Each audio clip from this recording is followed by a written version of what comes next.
Hi! Hello! నమస్తే. Welcome to my channel భయ్యా. ఈ ఛానల్ కొత్తగా చూస్తున్నట్టయితే ముందుగా సబ్స్క్రైబ్ చేసుకోండి. అలాగే నేను చెప్పే వీడియో నచ్చితే మాత్రం అందరికీ షేర్ చేయండి భయ్యా. అయితే ఈరోజు మన టాపిక్ వచ్చేసి మన 'మదగజ రాజా' ట్రైలర్ అయితే చూసేసిన. నిజానికి ఈ ట్రైలర్ చూస్తుంటే నాకు 'మగమహారాజులు' చూసినట్టు అనిపించింది భయ్యా. అంటే ఆ ఫ్లేవర్ కొద్దిగా కొట్టింది. అయితే నాకు అనిపించింది ఏందంటే మళ్ళీ విశాల్ గారు మళ్ళీ రొటీన్ స్టోరీతో వస్తున్నారేమో అన్నట్టుగా. అయినా ఇద్దరున్నారు. వరలక్ష్మి గారు, అలాగే అంజలి గారు.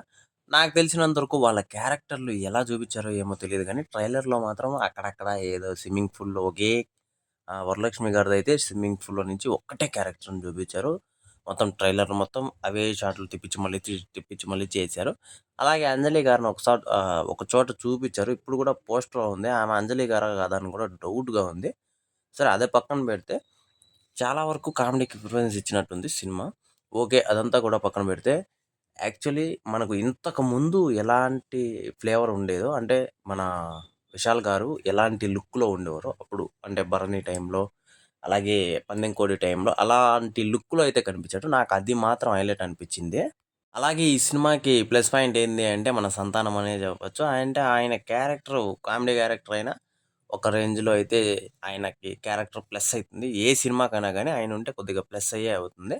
అలాగే ఇందులో 'ఆర్య' గారు గూడా కొంచెం క్యామియో చేసినట్టున్నారు. అది లాస్ట్‌లో చూపిస్తున్నారు. కాకపోతే ఏదో సింపుల్‌గా అసలు ఎవర్రా అన్నట్టుగా అయితే చూపిచ్చారు. నాకు ఎక్కడో కొట్టింది. ఓరి నాయనా అనిపిచ్చింది.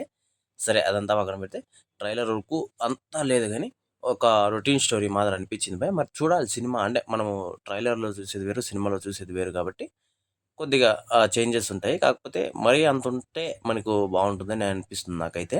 మరి చూడాలి ఎలా ఉండబోతుంది సినిమా అని జెప్పేసి. అయితే మన ఛానెల్ కొత్తగా చూస్తున్నట్టయితే ప్లీజ్ సబ్స్క్రైబ్ చేసుకోవడం మాత్రం మర్చిపోకండి. అలాగే ఈ ట్రైలర్ మీకు కూడా ఎలా అనిపించిందో కింద కామెంట్‌లో తెలియజేసేయండి. మర్చిపోకుండా తప్పకుండా దయచేసి.